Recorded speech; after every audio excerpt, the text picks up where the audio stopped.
Hello and welcome to the Unique CPA with your host, Randy Crabtree. We're committed to creating a thriving community of accounting professionals who are physically and mentally healthy, fulfilled, and energized by their work. Our ultimate goal is to elevate the reputation of the accounting profession and vastly improve the lives of those in it. The Unique CPA is brought to you by Trimerit, the specialty tax professionals. Today, our guest is Chris Farmand.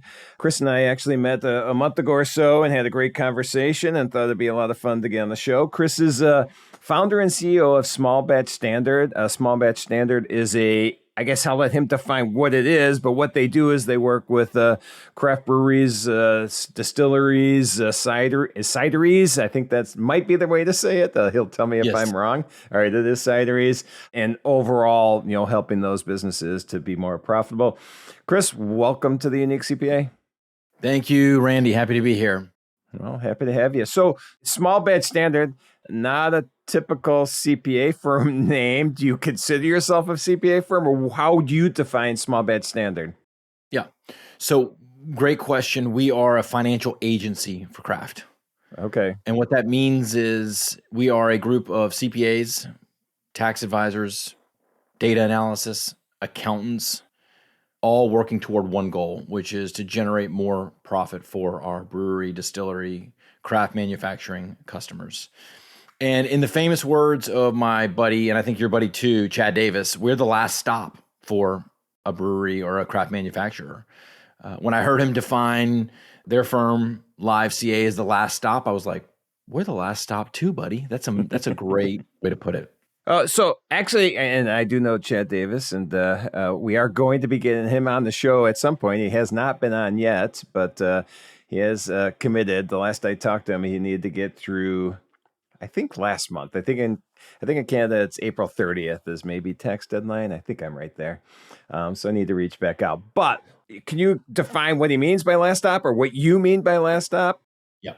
Yeah. So every sales call I get into, every discovery call that I get into, it is always begun with, most of the time it's begun with, hey, we love our CPA, we love our accountant, but they don't understand our industry. They don't know what the information, they can do our taxes, they do an amazing job, but when it comes to the advisory and the consulting and the planning, they just don't know the industry.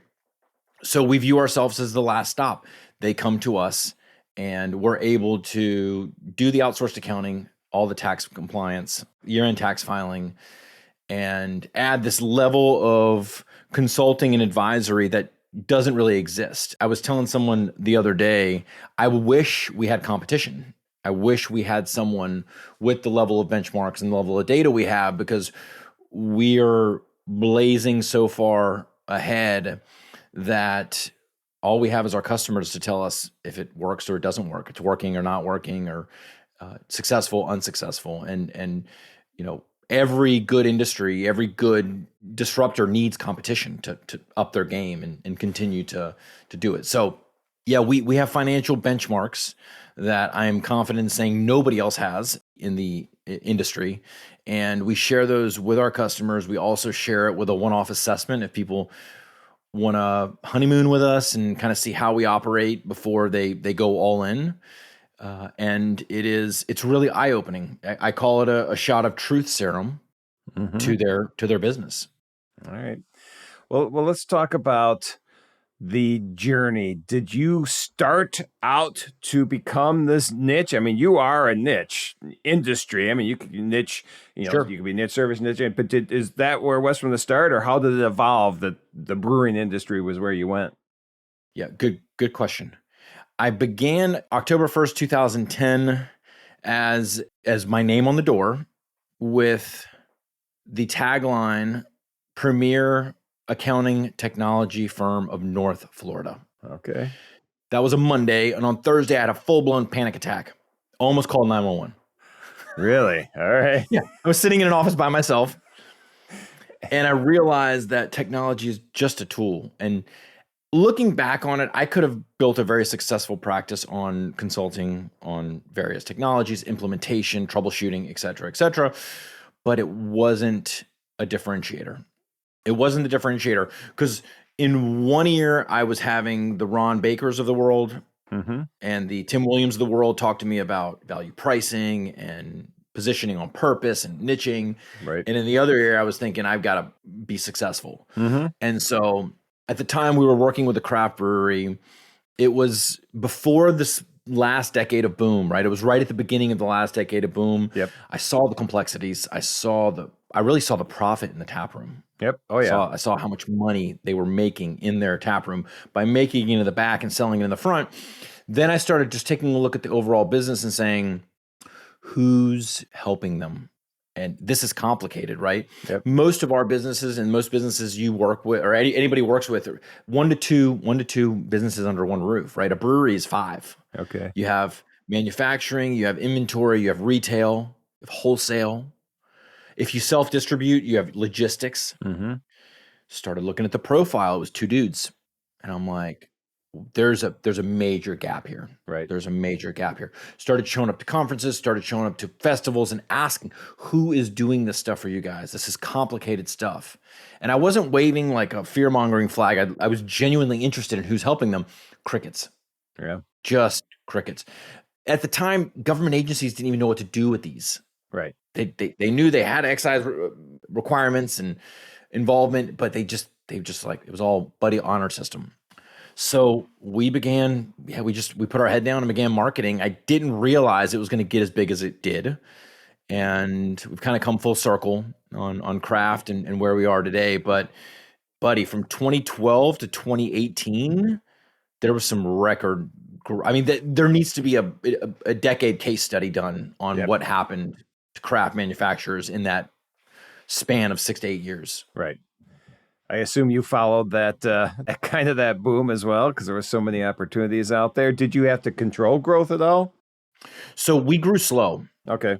We grew very, very slow. If there was one thing that I understood early on was pricing, and I was never going to price myself at the lower end of the accounting and the tax. And at the same time, go back to that ownership profile. They didn't know they needed an industry-specific CPA. No. They didn't know what they didn't know. So I was educating. I was doing the accounting. I was writing the marketing. I was doing the taxes. I was reviewing the taxes. I was doing it all for about 8 years. And we worked with the better of the breweries that were just, in this growth mode that they put their hands up and they're like, we don't know what we want, but we know what we have isn't working, and you sound like you know what you're doing, so just help us. Right. But did you have problems, because you said on the pricing, did you have problems showing them the value of why they were going to pay you more than Tom and Sally CPA firm down the road? Yeah. That wasn't even a conversation at that point, right? The value conversation has really only come about in the last 3 years. Okay. The ROI, the dollars and cents, the comfort knowing you have someone that has a viewpoint around the corner has only come into conversation and integrated into our sales process in the last 3 years. Before that, it was like, you're dealing with someone who doesn't know what they're talking about, and we know what we're talking about. Let us help you. Okay. And it was a lot of friction, right? Because it was like our lead investor or dad or uncle who put in a lot of money here, set us up with the CPA. How are we going to go break this relationship? Right. So it was slow growth. It was calculated growth. I think between 2012 and 2018, we got up to, let's say, 23 breweries and have added 50. Okay. 50-ish since 2018. All right. So you kind of did the hockey stick. Yep. And we did a similar thing because we had to set the stage with what we do with specialty tax, because we had to educate on, just at the beginning, there was so much. People didn't even realize that R&D tax credits were an opportunity. That's what we started our firm in. So a lot of us just educating that this is a real opportunity rather than that people would almost as a too good to be true type thing. And then once we educated on that and add other services, boom, we did the same thing. But it was slow and controlled. And now it's we're probably on that path that you are, which is pretty cool. Yeah. Let me ask a question before we move on to some other stuff. But let me ask a question about when you saw that one client that was the brewery and you started to get intrigued and passionate. Did you have a passion for craft beer before this?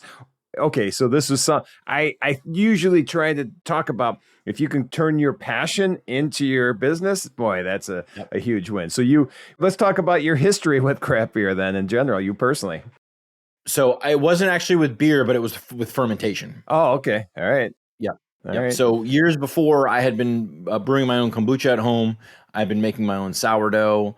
I recently reinvigorated my sourdough, my love for sourdough, and it's never been better. Okay. The stuff that I'm baking now. So never really a home brewer. Okay. But certainly drank it, loved it, respected it. Yep. And what drove me to the craft brewing industry really was the relationships. And this is going to sound really weird, but I was never successful working with the attorneys, with the doctors. Sure, I had that group of clients. Mm-hmm. It wasn't fulfilling. Right. Yep. It wasn't fulfilling. So our core pillar is to establish and maintain deep, successful relationships. That's our core value. A core mission, maybe. I forget where It's it a fits core. It's a core some way or another. Right. I'll look on your website while we're talking. and I was getting that fulfillment by working with this ownership profile, and they were curious. I was curious. They were forgiving. I was learning very fast and evolving very fast. So it just worked. It was just amazing, and it remains amazing. Yeah. All right. So that the passion, you can still see the passion there and the excitement, which means you're doing what you love, which is important, extremely important. Yeah. And so let's talk about a little bit deeper on niche then, because as a niche expert for this specific industry, which, there isn't a whole, like you said out there, you're setting the stage or you're creating the KPIs or whatever that is that you're measuring. How does servicing a craft industry help you as a business then too? Or how does it help your clients? Because I assume you can show this expertise and it probably at this point, because we've had this hockey stick growth right now, people know you're the go-to now. They know you know what you're doing. So what are the benefits of concentrating on one or two industries to you? Yeah. So, I mean, I'm a guy, I'm not sure if you can tell or not, but I'm a guy who's rarely satisfied with the status quo and what I have. Yeah, you need to smile more. my sales coach did the same thing, and I'm working on it. Right. I'm working on it. All right, so go ahead. Sorry. So I'm really never satisfied. And I back in 2013, 2014, I said, okay, we got the debits and credits, we got the tax down. What's next? I'm always looking for next, and realized that there were no benchmarks for the brewing industry. So we just began taking our data set, and our data sets were growing, let's say 2 to 3 breweries a year. Really, really controlled growth, right? Leaders in markets and a good test model. And over time, it's forced us to say, okay, in addition to having accountants, in addition to having tax people, we need consultants. We need data analysis consultants who can crunch the numbers, who can meet with the clients, because I can't show up to 70 meetings a quarter or month. Right. I can't, not even close. Yep. So it's really forced us to step up and create that business, right? Not the firm, create the business that says, I trust these individuals to check and vet the benchmarks, to expand on them, to relay them, to communicate to our customers. And our consulting team is really what closes the deal 9 times out of 10. I mean, our tax team is on fire. Our accounting team is extremely strong, but it's that access to the consulting team to say, you told me my production labor was this much last month. Where did you get this number? Right. We think you're full of it. And we're like, here's the data. Yeah. Here's what we got. So it's causing us to evolve and continue to stay on top of our game. Yep. Your knowledge shows through, obviously. And let's talk about what you just said there, the consulting team, because you don't lead with tax and accounting. You lead with, hey, we're going to help you increase your profit. In fact, you're wearing a hat right now that says profit on it. So let's look at that from a mindset. Compliance is a necessary there, your tax and accounting, and it's always going to be important, but your whole I am putting words in your mouth now. You can correct me, but your whole thing is let's increase the value of this business, the profitability of this business. Let's make this business, I assume, even self-sustaining. That you talked about there was these two partners and they were trying to do everything in this first brewery. And if they expand, they can't do everything, just like you can't be in 70 meetings a month. So from the consulting side, you intentionally have led with that, right? And how's that work for you? It's funny. I would say 50% of our onboarding, when they exit onboarding and they go into the full rotation, they meet their accountant, they meet their associate, they meet the team. They always ask the question, "Wait, so you guys are doing our taxes also?" And we'd laid it out in the proposal call. We'd laid it out in the engagement agreement. We laid it out all along, but they're really so hungry for that. They're hungry for that assessment, right? Right. Leading with the consulting has been good. It's been good.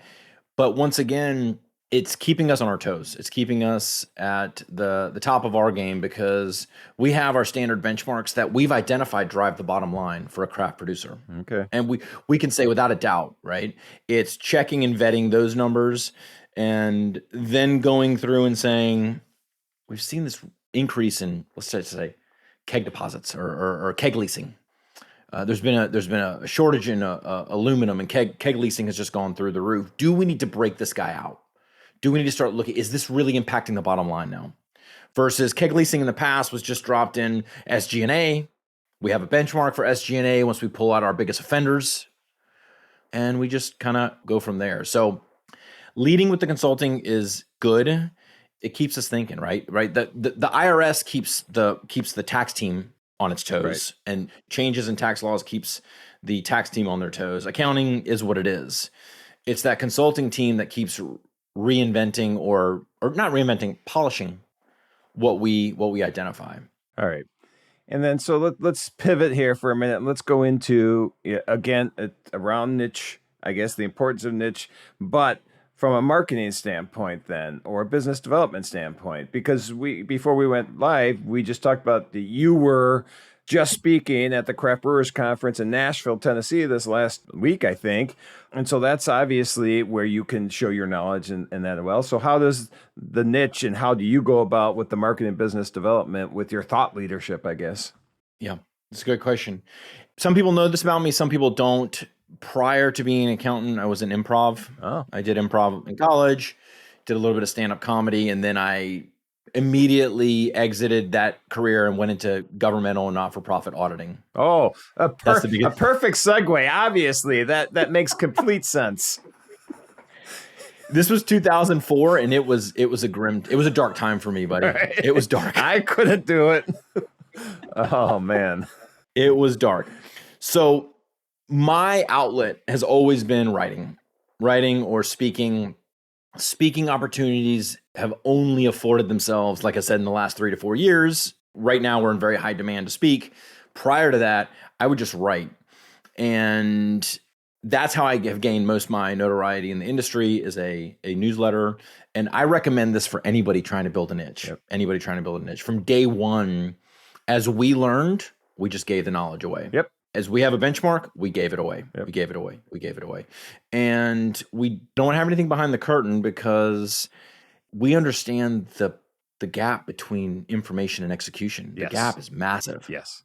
So if they're hearing this from us, they're going to say, all right, well, if this guy's giving this gold away, what's behind the curtain? Mm-hmm. Right? What can we get if we actually pay him? And that was a slow adoption for most breweries. What I say is we need to get breweries in our SBS ecosystem. If you're on our newsletter in our ecosystem, it's only a matter of time before you show up on a discovery call and say, what is this guy talking about? Who is this? I have a really unique way of writing and the way I would speak, and it comes very naturally to me. Super easy to read, super relatable. And that has been our biggest lead gen. We built a course. We've done the online marketing. We've done the sponsorships. Those are all okay. Yep. When anybody says, hey, do you want to sponsor this? Do you want to do this? I was like, how can you just add 200 people to our email list or 2 people to our email list, 3 people? Because I know once they get into that queue, they're going to start reading it. And we have all the funnels on our website, right? I went in 2017, I went deep into the I thought I was going to retire off one online course. You remember when everyone was building online courses? Oh yeah. Yeah. ClickFunnels, here I come, baby. What a joke. That whole industry is such a scam. Anyway, another podcast. Bring me on to talk about online courses and scams and Lamborghinis. All right. So we did it all. My partner, Tom Miller, is in a brilliant online marketing.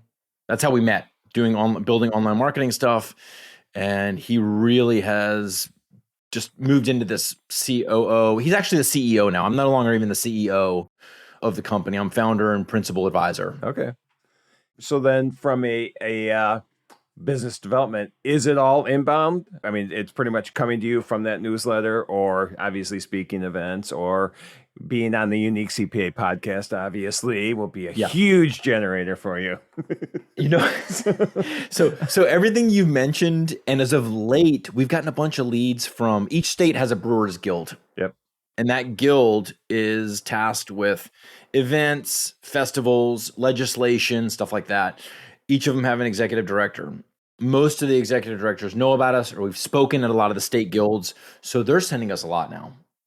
And that was a tough slug, bro, because back in 2015, it was, I would have a warm lead from a board member to that ED, and they'd be like, CPA, become an allied member and go to the back of the line. We'll get to you in 2027. Right.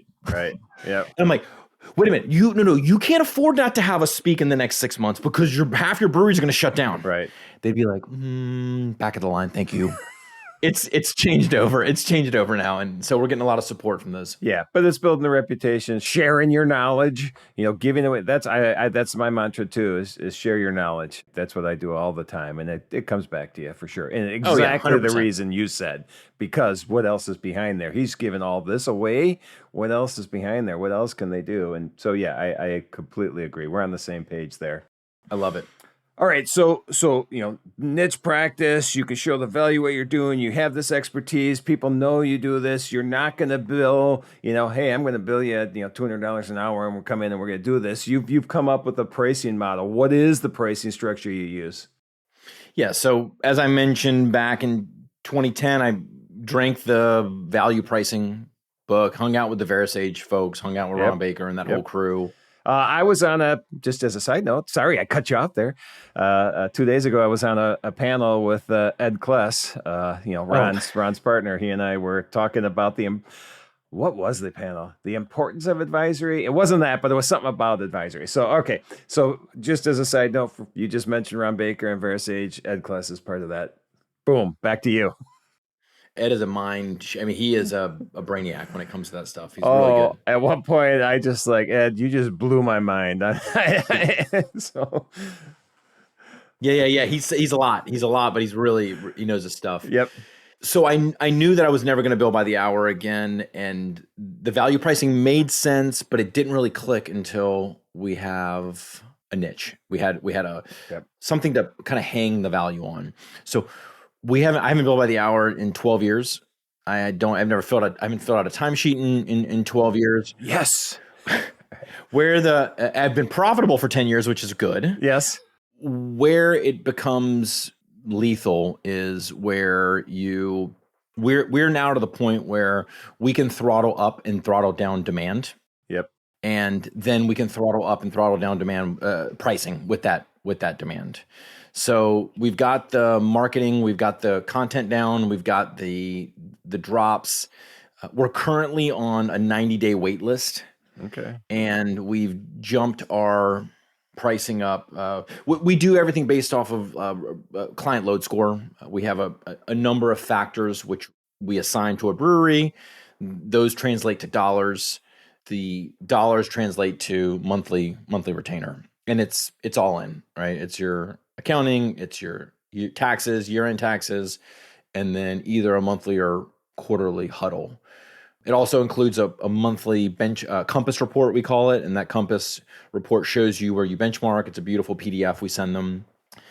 We come in typically at 3 to 5 times a standard CPA firm.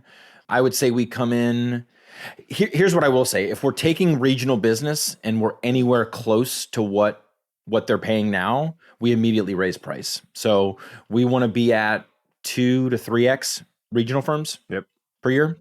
And it all hinges on the consulting, right? The benchmarks, the helping them see what's around the corner. Is it perfect? Is it a science? No. Do we have a conversation with our lowest paying customers each year? Absolutely. Do we help them transition to a more affordable solution? Absolutely. If they don't want to, come up, because we have a lot of loyalty. That's the hardest part of the year for me is when my CEO comes to me and is like, here's the kill list.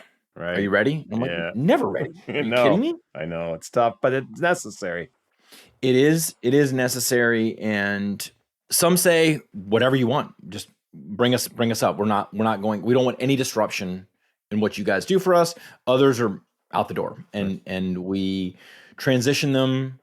And everyone seems happy. We should probably do a little follow up. No, we shouldn't. No, because we know exactly what's happening, but we don't want to. So I have a friend who the way she says this is, I invite them to be successful elsewhere. Yes. And I love that. So, but it sounds like you even help in the process of them being successful elsewhere, at least the introduction maybe to someone else. Is that the plan? Absolutely. Okay. All right. So just a little bit more on pricing then. Is it one size fits all? Are you structuring this different for each client? It's all custom. Okay. It's all custom, and it's based on an intake that they fill out and on the discovery call. So there's a range that they get that is calculated for the discovery call. And when I'm in that 30 minutes, if they ask about price, I'll give them that range. But I'm also listening in that discovery call. Do I need to tweak this up? Do I need to tweak this down? They said they're in 2 states, but are they really in 7 states? Right. How many investors do they have? Do they have a board? How many people are going to show up to the monthly or quarterly huddles? Right. So I'm listening for items where the pricing may get tweaked pre-proposal, but it's definitely not a one size fits all. Okay. I assume that. So, all right. Well, that's I think that just from a niche standpoint in general gives us a lot of information that people can translate. Maybe their passion, you had a passion for fermentation, for breweries, maybe they have a passion for, restaurants. They can take that same knowledge that you just shared and just, transition to wherever their passion or their niche is. Any final thoughts on that whole discussion we just had before we wrap up with a couple things? I would love to come back and just talk about niche. Yeah. And because I'll leave the listeners with this. The night before we launched the brewery business blueprint, I went to Tom, my now partner, and I said, look, I want to scrap this. And I want to build a course. I want to build a course that we're going to market to CPAs on how to build a niche. And he's like, you haven't built shit yet. Can I say that here? We'll bleep it. That's okay. Okay. He goes, you haven't built anything. And he was joking. He's like, you need some more proof before you can build a. So I'd love to come back. Sure. Do a total deep dive into my thought on how to develop, build, market, execute a niche, because I have so many ideas. Okay. Yeah. We're going to put an outline together and we're going to schedule the next one and we're going to talk, because niche, I have a huge passion talking about niche. And so that'd be a lot of fun. So, all right, we'll do that. So before we close out, question, and I may have told you this before, I think you've said you listen to the show, so you may know what's coming. But from a outside of work standpoint, what are your passions? What do you enjoy doing? Where do you have fun when you're not helping craft breweries, distilleries, or cideries? Sure. So I have 3 children who take up a ton of my time. I do gym. I do swimming. We're here in Florida. We do beach. We're in North Carolina twice a year. We love hiking. It's funny. You put my kids on a horse trail and they will scream from the first 5 steps, but you send them 5 miles up a mountain and they just fly. So whole family's it's all about hiking and being out in nature. Nice. And we do boating, really anything outdoors. And so that's what we do with our time off. Active family. Yes. All right, nice. And then if anybody wants to hear more or get more information about you, about the business, about niching, anything at all, where would they find more information? So Small Batch Standard is the company name. The website is SB Standard. That's S as in Sam, B as in boy, standard.com. You can reach me there. I'm on LinkedIn. I'm on Instagram, even though I don't do a whole lot social media wise on Instagram. But LinkedIn and the website are the two biggest places you can get more information about me and the business. All right. Well, awesome. Well, Chris, it was fun. A great knowledge you were able to share, and I appreciate you being on the show. Thank you so much, Randy. I've been looking forward to this for weeks now. Awesome. Thank you. Thank you for joining us today on the Unique CPA. You can find the show notes for today's episode and learn more about Tri-Merit at theuniquecpa.com. Remember to subscribe and leave a 5-star rating on your favorite podcasting app. And join us next time for more expertise and insights on the Unique CPA. Professionalproductions.net